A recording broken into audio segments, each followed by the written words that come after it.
Video में बहुत ही अच्छे से आप लोग होंगे और छुट्टी के साथ साथ आप लोग पढ़ाई भी करिए। तो हम लोग आज जियोग्राफी का सेकेंड चैप्टर जो कि फर्स्ट करा चुके हैं, सेकेंड है forest and wild life research. यानी कहने का मतलब कि सेकेंड चैप्टर में ये बतलाता है, ये पढ़ना होता है कि कैसे वन जो जीव होते हैं, वन होता है और वन की जो संसाधन है, इसी चैप्टर के बारे में, इसी टॉपिक के बारे में हम लोग पढ़ेंगे। तो सबसे पहले हम ये जानेंगे कि फॉरेस्ट होता क्या है, वाइल्ड लाइफ होते क्या है, रिसर्च क्या होता है। तो सबसे पहले हम समझने का ये प्रयास करेंगे कि जो फॉरेस्ट होता है तो जंगल जहाँ पे अनेकों जीव जंतु पाए जाते हैं, जहाँ पे बहुत सारे संसाधन पाए जाते हैं, रिसर्च पाई जाती है, बहुत सारे ऐसे रिसर्च है जो जंगल में भी पाए जाते हैं। तो सबसे पहले हम देखेंगे flora and fauna in India, यानी कहने का मतलब कि भारत में कौन कौन से जीव जंतु पाए जाते हैं, क्या पाया जाता है। तो ये इंडिया एक ऐसा है, अगर हम देखें तो ये बायो के मामले में, बायोडाइवर्सिटी के मामले में रिच कंट्री के नाम से जाना जाता है। यानी कहने का मतलब कि जो भारत है तो बायोडाइवर्सिटी में बहुत ही richest country in the world में जाना जाता है। यानी कि सबसे अगर धनी देश है बायोडाइवर्सिटी में तो वो इंडिया है। इसलिए है क्योंकि यहाँ पे अनेकों स्पेसीज के जीव जंतु पाए जाते हैं, फ्लोरा एंड फौना पाए जाते हैं, बहुत सारे ऐसे एनिमल्स भी हैं जो पाए जाते हैं। तो इसमें देखेंगे कि फ्लोरा एंड फौना जो है इंडिया में पाया जाता है। तो इसके चलते इंडिया क्या है, कैसे कैसे इंडिया में पाए जाते हैं, कौन कौन से एनिमल्स पाए जाते हैं, उसका रेट क्या होता है, परसेंटेज क्या होता है, उसकी उपाधि कौन सी होती है। तो सबसे पहले हम बात करेंगे कि फर्स्ट इन द वर्ल्ड की बायोडाइवर्सिटी में अगर बात करें, चाहे हम फॉरेस्ट में बात करें, चाहे वाइल्ड लाइफ में बात करें, तो विश्व में प्रथम स्थान इंडिया का आता है। दूसरा पॉइंट है कि ओनली 8% इन इंडिया, यानी कहने का मतलब कि वर्ल्ड में जितनी भी वाइल्ड लाइफ पाए जाते हैं, जितने भी जीव जंतु पाए जाते हैं, वाइल्ड एनिमल पाए जाते हैं, वो फॉरेस्ट पाया जाता है, उसका ओनली 8% जीव जंतु, कितने परसेंट, 8% जीव जंतु फ्लोरा एंड फौना या वाइल्ड लाइफ या वाइल्ड एनिमल्स ओनली इंडिया में पाए जाते हैं। उसके बाद क्या है कि बायोलॉजिकल डाइवर्सिटी, मैं आप लोगों को पहले ही बता चुका हूँ कि जो इंडिया है तो इंडिया में बायोलॉजिकल डाइवर्सिटी यानी कहने का मतलब जैव विविधता, बायोडाइवर्सिटी होता क्या है, हम सबसे पहले समझेंगे कि बायोडाइवर्सिटी होता क्या है।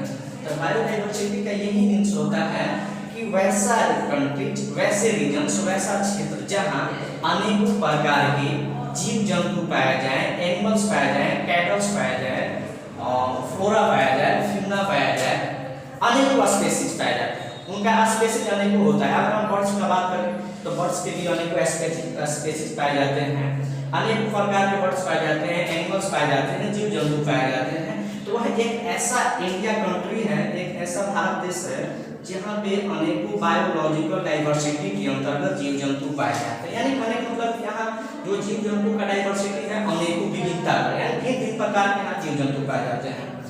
उसके बाद कह रहा है कि 10% फ्लोरा एंड फौना, इसका मतलब है, इसका हम समझने का प्रयास करेंगे कि बहुत सारे ऐसे साइंटिस्ट हैं, बहुत सारे ऐसे भूगोलवेत्ता हैं, वो बतलाते हैं कि ओनली इंडिया का जो जीव जंतु है धीरे धीरे विलुप्त होते जा रहे हैं, कम होते जा रहे हैं। कहने का मतलब है कि 10% फ्लोरा एंड फौना को विलुप्त होने की आशंका जताई जाती है, जताई जा रही है कि जो फ्लोरा एंड फौना का नंबर्स है उसमें 10% फ्लोरा एंड फौना विलुप्त होने के कगार पर है। विलुप्त होने का मतलब उसका डिस्ट्रिक्ट हो जाएगा, वो विलुप्त हो जाएंगे, एजेक्ट हो जाएंगे, वो नहीं रह पाएंगे, खत्म हो जाएंगे, उनका एनी रीजन होगा खत्म होने का, जो हम आगे आप लोगों को बताएंगे।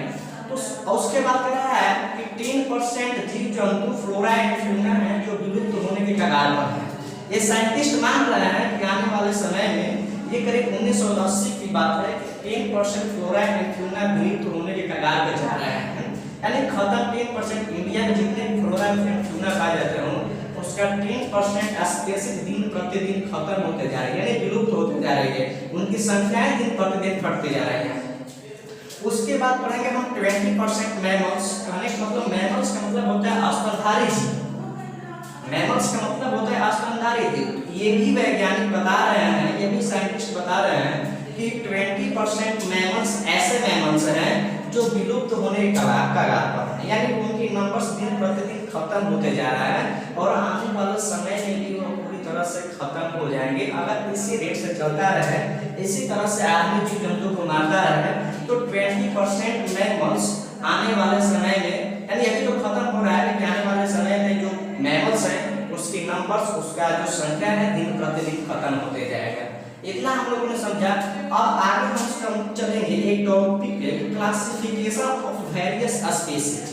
यानी कहने का मतलब कि हमारे इंडिया में बहुत सारे एनिमल्स पाए जाते हैं, बहुत सारे कैटल्स पाए जाते हैं, बहुत सारे वाइल्ड एनिमल्स पाए जाते हैं, तो उनका स्पीशीज भी होता है। जैसे अगर मानव है तो मानव की जातियां होती है, ह्यूमन्स है तो ह्यूमन का भी जातियां होती है, तो उसी तरह एनिमल्स भी हैं, उनकी भी स्पीशीज होती है, उनकी भी जातियां होती हैं। तो इंडिया में अगर हम बात करें तो जितने भी स्पीशीज के, जितने भी वेरियस स्पीशीज के एनिमल्स पाए जाते हैं उनको निम्नलिखित टाइप से, यानी कि निम्नलिखित क्लासिफिकेशन से वर्गीकृत किया जाता है अनेकों पॉइंट से। फर्स्ट पॉइंट हम पढ़ेंगे नॉर्मल स्पीशीज, दूसरा पॉइंट पढ़ेंगे इनगैटोरल स्पीशीज, तीसरा पढ़ेंगे वल्नरेबल स्पीशीज, चौथा है रेयर स्पीशीज और पांचवा है यूनिक स्पीशीज। तो सबसे पहले हम पॉइंट टू पॉइंट बात करेंगे कि नॉर्मल स्पीशीज क्या होता है। नॉर्मल स्पीशीज वैसे होते हैं, नॉर्मल स्पीशीज के अंतर्गत तो वैसे जीव जंतु आते हैं, वैसे एनिमल्स आते हैं जिनकी नंबर्स लगातार पहले भी थी और आज दिन प्रतिदिन इसका नंबर्स बढ़ते जा रहा है, घट नहीं रहा है। यानी कहने का मतलब कि इस स्पीशीज में वैसे एनिमल्स आते हैं जिनका नंबर्स दिन प्रतिदिन इंक्रीजिंग कर रहा है, डिक्रीज नहीं कर रहा है। इनकी विलुप्त होने की संख्या नहीं है, ये कभी होने वाली नहीं है, ये कभी खत्म होने वाले नहीं है, दिन प्रतिदिन ये बढ़ते जा रहे हैं। वैसे एनिमल्स को हम लोग नॉर्मल स्पीशीज के अंडर में रखते हैं। जैसे एग्जांपल की बात करें तो कैटल हो गया, पशु हो गए, तो हम लोग देखते हैं कि अगर हम लोग गाय या भैंस रख रहे हैं, बकरी रख रहे हैं, साल वृक्ष का बात करें, पाइन का बात करें, तो ये सब ऐसे, ये तो कैटल्स है बट ये ट्री है, ये भी ट्री है, तो ये ऐसे हैं जो कि ये कभी खत्म होने वाले नहीं है, इनकी संख्या दिन प्रतिदिन बढ़ती जा रही है। कैटल्स की बात करें तो एनिमल्स अगर बात करें, जो पशु की बात करें तो अगर गाय है, भैंस है, बकरी है, एनिमल रीजन्स में हम लोग अपने क्षेत्र में बात करें तो गाय और भैंस मुख्यतः होते हैं।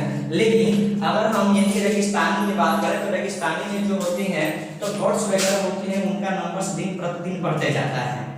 हम लोग भी गाय भैंस पालते हैं तो उसकी संख्या दिन प्रतिदिन बढ़ती जाती है, ये घटने वाली नहीं है, ये कभी खत्म होने वाली नहीं है। तो ऐसे ही जीव जंतु को, ऐसे ही एनिमल्स को हम लोग नॉर्मल स्पीशीज के अंडर में रखते हैं। तो आप लोगों से उम्मीद है कि आप लोग नॉर्मल स्पीशीज को अच्छी तरह से समझ गए होंगे। मैं एक बार फिर से रिप्लाई कर दे रहा हूँ कि नॉर्मल स्पीशीज में वैसे एनिमल्स आते हैं जिनका नंबर्स दिन प्रतिदिन बढ़ते जा रहा है, घटने को छोड़ करके, उसके ऊपर कोई संकट नहीं है, वो कभी विलुप्त होने वाले नहीं है। वैसे एनिमल्स को, वैसे प्लांट को, वैसे ट्रीज को हम लोग नॉर्मल स्पीशीज के रूप में रखते हैं। अब दूसरा बात करेंगे इंटीग्रेटेड स्पीशीज, यानी ये ऐसी स्पीशीज हैं, ये ऐसे जीव जंतु हैं, इसके अंतर्गत ऐसे जीव जंतु आते हैं जिसकी नंबर्स या जो धीरे धीरे संकट, ये संकट में आ गए हैं। कहने का मतलब संकट का मतलब क्या होता है, इनकी नंबर्स पे खतरा है, इनकी संख्या पर खतरा बनी हुई है। यह लगता है कि साल 2 साल 100 साल में, 100 साल में, 150 सालों में ये खत्म हो जाएंगे, इनके ऊपर संकट बना है। ऐसे स्पीशीज को, वैसे एनिमल्स को हम लोग इनगैटोरेड स्पीशीज के अंतर्गत रखते हैं। एग्जांपल की बात करें कि ब्लैक डक, यानी कि मतलब कि काला जो बतख होता है उसका हम अगर बात करें तो प्रेजेंट टाइम में कहीं देखने को नहीं मिल रहा है। बहुत सारे ऐसे रीजन्स होंगे जहां देखने को मिल भी रहा होगा, एक आधो के नंबर्स में बहुत कम की संख्या मिल रही होगी। तो इसी को हम लोग इनगैटोरेड स्पीशीज, यानी कि कहने का मतलब कि यह ऐसे स्पीशीज होते हैं जिसकी नंबर्स पे संकट पैदा हो गई है, एक प्रकार का वो लग रहा है कि अब खत्म हो जाएंगे। वैसे स्पीशीज को हम लोग ब्लैक डक, यानी वैसे स्पीशीज हम लोग इनगैटोरेड स्पीशीज, यानी कि ब्लैक डक उसका फर्स्ट ऑफ एग्जांपल होगा। यानी कि जो काला डक होता है, काला बतख होता है, तो आज के समय में अगर हम देखें तो वह कहीं मिलने वाला नहीं है, वो दिन प्रतिदिन उसका संख्या खत्म होती जा रही है। उसके बाद में अगर हम तीसरा पॉइंट बात करें तो ये है वैल्यूरेबल स्पीसीज, यानी कहने का मतलब यह ऐसा स्पीसीज होता है, इसमें ऐसे एनिमल्स होते हैं, इसमें ऐसे कैटल्स होते हैं, इनमें ऐसा फ्लोरा एंड फौना होता है जो कि अगर हम देखें तो यह दुर्लभ है, दुर्लभ, इसका मतलब दुर्लभ होता है, यानी कहने का मतलब इसकी संख्या दिन प्रतिदिन घटते जा रही है और मिलने वाला नहीं है। आने वाले समय में ऐसा होगा कि यह पूरी तरह से खत्म हो जाएंगे। ये दुर्लभ है, उतना अगर मिलता भी है तो कहीं 1-2 के संख्या में, 1-2-3 के संख्या में। यानी अगर बात करें, अगर हम काऊ की बात करें तो काऊ का अगर बात करें तो काऊ ऐसा एनिमल्स है जो भारत में सबसे ज्यादा पाई जाती है, इसका नंबर सबसे ज्यादा पाया जाता है। अगर हम भारत में बात करें तो करीब 6 करोड़ 7 करोड़ 8 करोड़ ऐसे नंबर से पाए जाते हैं। बट अगर हम बात करें ब्लू सीप का, ब्लू सीप यानी कहने का मतलब कि जो नीला हिरण होती है, इसकी संख्याएं दिन प्रतिदिन घटती जा रही है और ये खत्म होने के कगार पर है, ये दुर्लभ बन गई है, ये बहुत ही दुर्लभ बन गई है, ताकि यह आने वाला समय में कहीं भी व्यक्ति इसको देख नहीं पाएगा और यह खत्म हो जाएगा। तो इसको क्या करता है हमारा जो सरकार होती है, हमारा जो गवर्नमेंट होती है, तो ऐसे एनिमल्स को कंजर्व करती है, बायो पार्क बनाती है, बहुत सारे ऐसे जू बनाती है जिसमें कि ऐसे एनिमल्स को कंजर्व कर करके ऐसे जानवरों को कंजर्व करके रखती है, ताकि यह एक प्रकार का यह हमारा अवशेष बना रहे और आने वाले फ्यूचर में, आने वाले जो भविष्य में इसका जो नंबर से खत्म न हो, और उसे एक प्रकार का अगर हम कहें तो एक उसको अजूबा के तौर पर उसको रखने का सरकार प्रयास करती है, उसके ऊपर सरकार कंजर्वेशन का काम करती है, खर्च करती है, बहुत सारे मनी इन्वेस्टमेंट करती है और उसको बचाए रखती है ताकि यह स्पीशीज कभी खत्म हो ना पाए।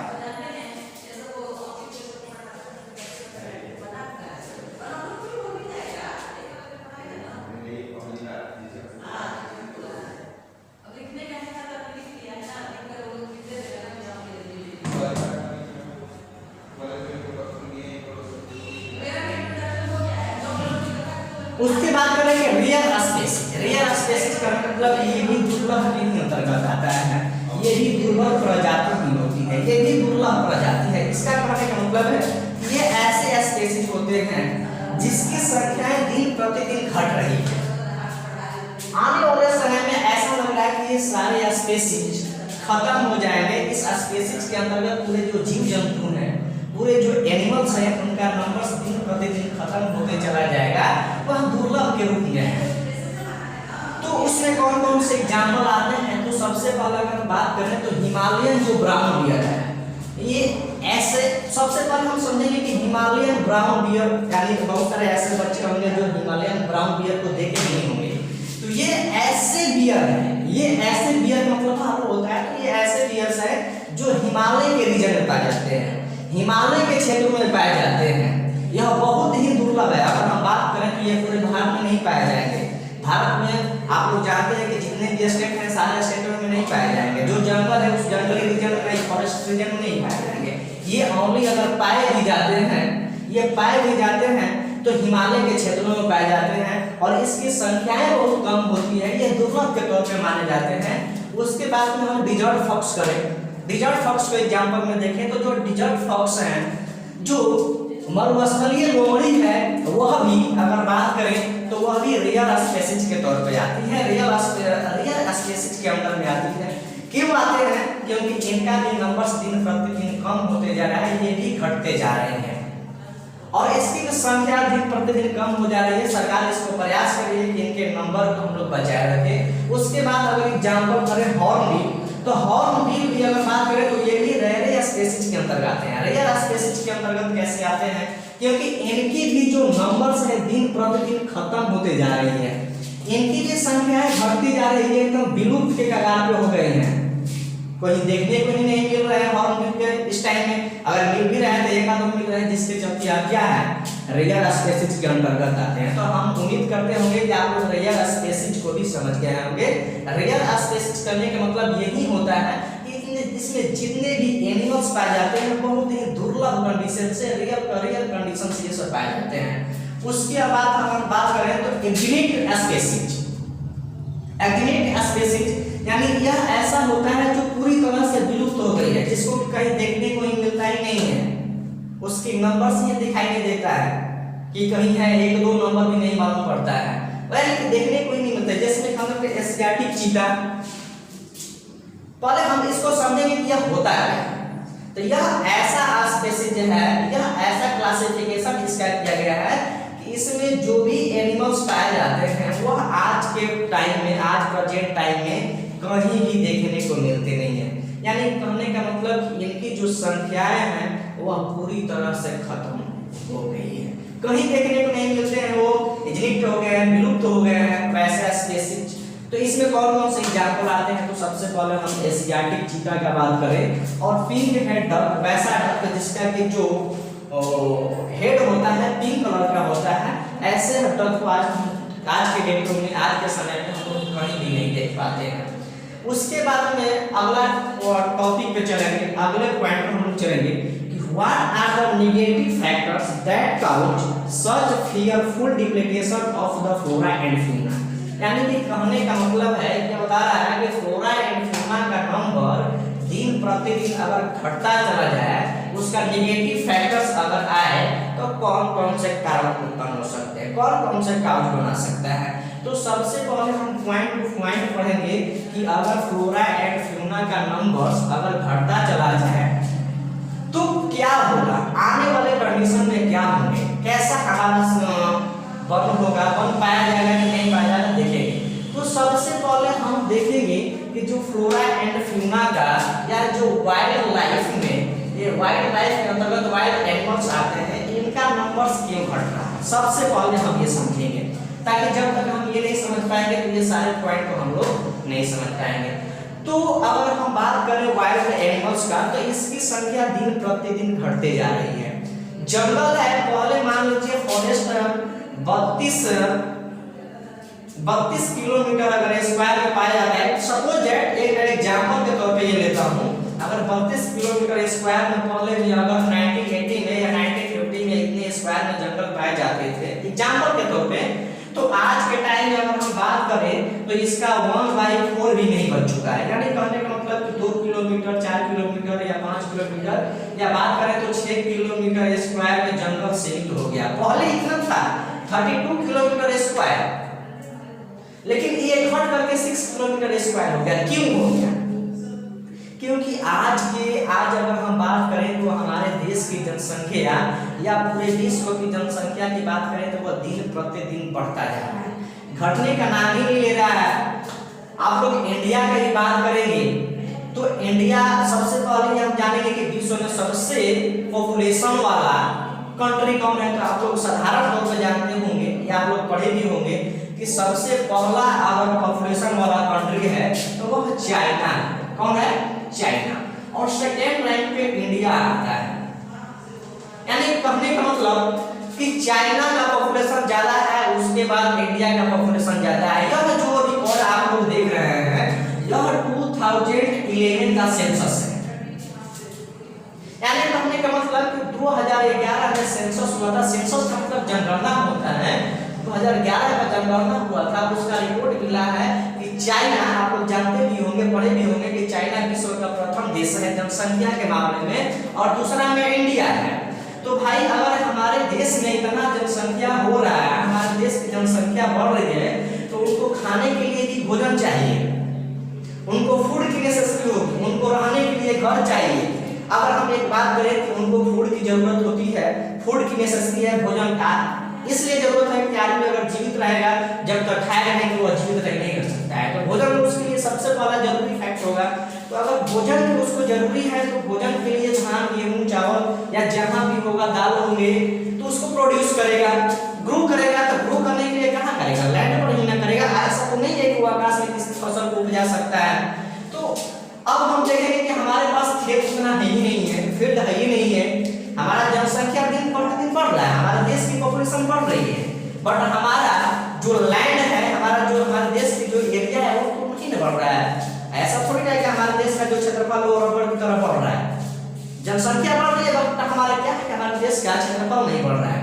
तो इसलिए क्या होगा कि लोग अब क्या करेंगे कि अपने खेती को करने के लिए, अपने फसल को उगाने के लिए वह एक तौर पे क्या करेंगे कि जो भी जंगल होगा या वैसा लैंड जिसमें एग्रीकल्चर नहीं किया जाता था उसको प्रयास करेंगे वहां पे एग्रीकल्चर करने के लिए, उसे एग्रीकल्चरल लैंड बनाएंगे। इस स्थिति में क्या होता है, इंडिया के बहुत सारे जंगल को लोगों ने काट काट करके वहां पे खेती करना शुरू कर दी। तो आप लोग ये अच्छे से समझ गए होंगे कि लोग पहले जंगल को काट करके क्यों खेती करना शुरू किए, रहने के लिए शुरू किए, वहां पे अपना घर बनाए, अपने फसल को उगाए, अपना जो भी बहुत सारा ऐसा होता है क्या हम देखेंगे कि पहले जो जंगल में जितना पेड़ पौधे पाए जाते थे, जंगल पहले जितना घना होता था वो आज के टाइम में उतना घना नहीं है। रीजन क्या है कि लोग जंगल के ऊपर पूर्ण रूप से डिपेंड हो गए, वन के ऊपर पूर्ण रूप से डिपेंड हो गए। अगर उन्हें सोने के लिए बेड चाहिए तो बेड बनाने के लिए लकड़ी चाहिए, लकड़ी कहाँ से लाएंगे तो जंगल से लाएंगे। उनको अगर फ्यूल के रूप में खाना बनाने के लिए ईंधन चाहिए तो ईंधन का यूज वो कहाँ से करेंगे, ईंधन में जलाने वाले लकड़ी कहाँ से ले आएंगे, जंगल से ले आएंगे। अगर हम ये अर्बन एरिया में देखें तो अर्बन एरिया में तो उतना नहीं होता है, बट अगर हम रूरल एरिया में बात करें तो ये सबसे ज्यादा जंगल की कटाई होती है, डिफॉरेस्टेशन सबसे ज्यादा पाया जाता है और सबसे मैक्सिमम अमाउंट में तो उस एरिया में पाया जाता है जो गांव या जो क्षेत्र जंगल से सटा हुआ रहता है, फॉरेस्ट से सटा हुआ रहता है। वहां के मानव, वहां के आदमी पूर्ण रूप से अगर हम कहें तो 100% में 80% वह ओनली फॉरेस्ट पे डिपेंड होते हैं। क्यों, कैसे डिपेंड होते हैं मैं ये भी बता दे रहा हूँ। पहला पॉइंट में भोजन बनाने के लिए फ्यूल चाहिए, तो फ्यूल के लिए वह जंगल को काटेंगे, लकड़ी को काटेंगे, लकड़ी जंगल से लकड़ी काट करके ले आएंगे, अपने भोजन को पकाएंगे। दूसरा फैक्ट यह होता है कि उन लोगों को खेती करने के लिए होता है, खेती करना होता है तो वो जंगल को ही साफ कर करके अपना खेत बनाते हैं, वहां खेती करते हैं, यानी अनेक फैक्ट से वो जंगल को साफ करते चले जा रहे हैं। तो इसके अगर ये नेगेटिव फैक्टर्स आता है तो क्या होगा, सबसे पहले कहना है कि decreasing number of wild animals. आप लोग देख रहे हैं कि आज के डेट में आदमी जो मानव है वो जानवर का रूप ले रहा है। बहुत सारे ऐसे वाइल्ड एनिमल्स होते हैं जिसको आदमी भोजन के तौर पे खत्म कर देता है। शिकार करने के आदमी का बड़ा शौक होता है, वो क्या करते हैं कि जंगल के एनिमल्स को मारना शुरू कर देते हैं, शिकार करना शुरू कर देते हैं, जिसके चलते वाइल्ड एनिमल का जो नंबर्स है वो दिन प्रतिदिन डिक्रीज होते जा रहा है, यानी वो घटते चला जा रहा है। पहला पॉइंट हो गया। दूसरा पॉइंट क्या ये होगा कि कह रहा है कि डिक्रीजिंग इंडियन फॉरेस्ट। आप लोग देखें कि जो भारत का वन है वह किस तरह से खत्म होते चला जा रहा है। लोग पूर्ण रूप से जंगल पे ही डिपेंड हो गए हैं, फॉरेस्ट पे ही डिपेंड हो गए हैं, जिसके चलते हमारा जो फॉरेस्ट है, चाहे वह इंडिया का फॉरेस्ट हो चाहे वह वर्ल्ड का फॉरेस्ट हो, उसका दिन प्रतिदिन जो नंबर है, उनका जो दिन प्रतिदिन एरिया है वह घटते चला जा रहा है। उसके बाद अगर हम बात करें तो ये दिया है 26,200 square kilometre forest converted into agricultural land. ये जो रिकॉर्ड है, यह जो रिकॉर्ड माना जाता है ये 1980 यानी कहने का मतलब कि 1980 का रिकॉर्ड माना जाता है। इसमें 26,200 किलोमीटर एरिया का जो पहले फॉरेस्ट था, वो जंगल था, उसको आदमी ने कन्वर्ट कर दिया एग्रीकल्चरल लैंड। किसने कन्वर्ट कर दिया? एग्रीकल्चरल लैंड में। तो एग्रीकल्चरल लैंड में क्यों कन्वर्ट किया? तो इसको अपने खेती को करने के लिए, अपने फसल को उगाने के लिए इन्होंने क्या कर दिया, इस इतने बड़े एरिया में, इतने एरिया वाला जंगल इन्होंने कन्वर्ट करके एग्रीकल्चर लैंड को बना दिया। उसके बाद में हम करेंगे शिफ्टिंग ह्यूमन्स लाइफ। हम लोग जानते हैं कि बहुत सारे ऐसे आदमी हैं, बहुत सारे ऐसे मानव हैं जो जंगल में भी रहा करते थे। अगर हम आज से 100-200 वर्ष पहले की बात करें तो बहुत सारे ऐसे लोग होते थे जो जंगल में रहा करते थे। क्यों जंगल में रहते हैं? क्योंकि उनको रिसोर्स मिलती थी, संसाधन मिलता था, जिसके चलते वो जंगल में अपना जीविकोपार्जन या जीवन यापन करते थे। अब जंगल का दिन प्रतिदिन खत्म होते जा रहा है, जंगल कटाई होते जा रही है, जंगल दिन प्रतिदिन खत्म होते जा रहा है, उसकी कटाई होते जा रही है। तो जिसके चलते जो जंगल में मानव रहते थे, जंगल में जो आदमी रहते थे, वह जंगल छोड़ करके यानी प्लेन एरिया में वे लोग पलायन करने लगे हैं, क्योंकि उनको जंगल में अब कोई रोजगार नहीं मिल पा रहा है अच्छी तरह से, न उनको कोई रिसोर्स मिल पा रहा है। सरकार ने क्या करते हैं कि बहुत सारे ऐसे एक्ट बना करके जंगल को बैन कर दी है, जिसके चलते वे लोग क्या किए हैं कि अपना सेफ्टी करना शुरू कर दिए, मांस स्थानांतरण करना शुरू कर दिए हैं, और वे लोग जंगली क्षेत्रों से अपना मैदानी क्षेत्रों में पलायन करना शुरू कर दिए हैं। उसके बाद अगला पॉइंट है ये कि हरासमेंट आवर एनवायरनमेंट, यानी कहने का मतलब कि जो हमारा पर्यावरण है, अगर हम जंगल को काटेंगे तो हमारा पर्यावरण प्रदूषित नहीं होगा, जंगल का हमारे जो हमारा पर्यावरण होगा वो प्रभावित नहीं होगा, तो क्या अच्छा होगा। हम लोग जानते हैं कि जो जंगल के पेड़ पौधे होते हैं वो हमारे लिए ढेरी यूजफुल होते हैं, बहुत ही महत्वपूर्ण होते हैं, और उसी पेड़ पौधे को हम लोग काटते चले जा रहे हैं। आप लोग ये भी जानते होंगे कि अगर हमारे रीजन में, अगर हमारे क्षेत्रों में वर्षा होती है तो उसके लिए पेड़ पौधा बहुत जरूरी होता है। उसी पेड़ पौधों को हम लोग काटते चले जा रहे हैं तो वर्षा कहाँ से होगा। दिन प्रतिदिन हम लोग देखते हैं कि हमारे रीजन का टेम्परेचर बढ़ते जा रहा है। क्यों बढ़ते जा रहा है? क्योंकि CO2 की मात्राएं बढ़ती जा रही है, कार्बन डाइऑक्साइड की मात्राएं बढ़ती जा रही है। इसी कार्बन डाइऑक्साइड को क्या करता है कि पेड़ पौधे लेते हैं और उसी पेड़ पौधे को काट देंगे तो हम वो कार्बन डाइऑक्साइड जाएगा कहाँ, हमारे एनवायरनमेंट में रहेगा, जिसके चलते हमारा जो पर्यावरण है पूरी तरह से हरासमेंट हो रहा है और यह पूरी तरह से प्रभावित हो रहा है और पॉल्यूटेड होते चला जा रहा है। अब हम बात करें फास्ट ग्रो अनएम्प्लॉयमेंट। हमारे जो देश की बेरोजगारी है वो अभी दिन प्रतिदिन बढ़ते चली जा रही है, ग्रो करते चला जा रहा है। एग्जाम्पल के तौर पे बात करें कि बहुत सारे ऐसे आदमी होते हैं, बहुत सारे ऐसे ह्यूमंस होते हैं जिनका लिवलीहुड अगर हम बात करें तो पूरी तरह से जंगल के ऊपर डिपेंड होता है। वे लोग जंगल से लकड़ी काट करके लाते हैं, जंगल से पेड़ पौधे की पत्तियां तोड़ करके लाते हैं और अपना जीविकोपार्जन चलाते हैं, अपना रोजगार करते हैं। उससे बैन लग गया है, माना हो गया है, तो जिसके चलते हमारे देश की बेरोजगारी कुछ तो अलग है, क्योंकि हमारा जो देश है वह एग्रीकल्चरल के मामले में सबसे ज्यादा जाना जाता है। इंडिया में अगर बात करें तो एग्रीकल्चरल इंडिया का जो पॉपुलेशन है वो 52% पॉपुलेशन ऑनली डिपेंड होता है किस पे, एग्रीकल्चर पे। बट कुछ ऐसे परसेंटेज है, सम परसेंटेज पीपल्स ऐसे हैं जिसका जीविकोपार्जन, जिसका लिवलीहुड ऑनली फॉरेस्ट के ऊपर डिपेंड रहता है, तो उनकी जीविकोपार्जन छिड़ जा रहे हैं, उनकी रोजगार खत्म होते चला जा रहा है और वो बेरोजगार होते चला जा रहा है।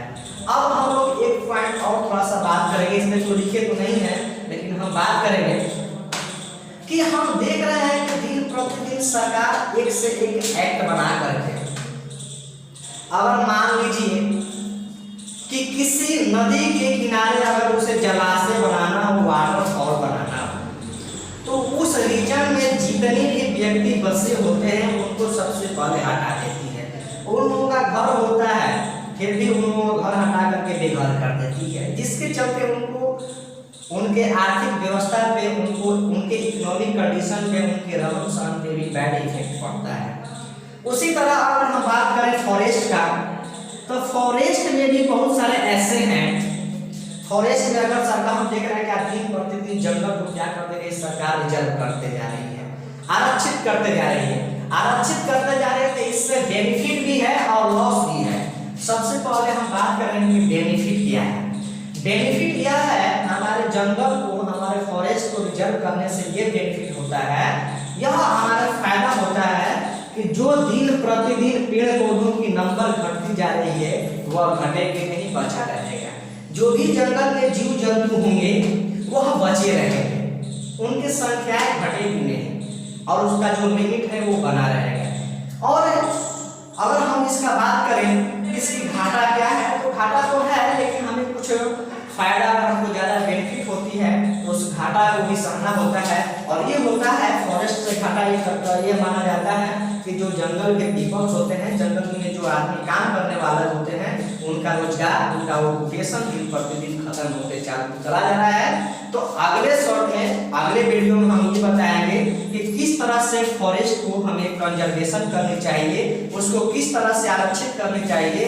सरकार फॉरेस्ट को या फॉरेस्ट एनिमल्स को या वाइल्ड एनिमल्स को बचाने के लिए किस तरह से कंजर्व करेगी, कौन कौन से एक्ट बनाएगी, कौन कौन से कंजर्वेशन एक्ट बनाएगी, कब बनाएंगे, इसके बारे में हम लोग अगले वीडियो में पढ़ेंगे।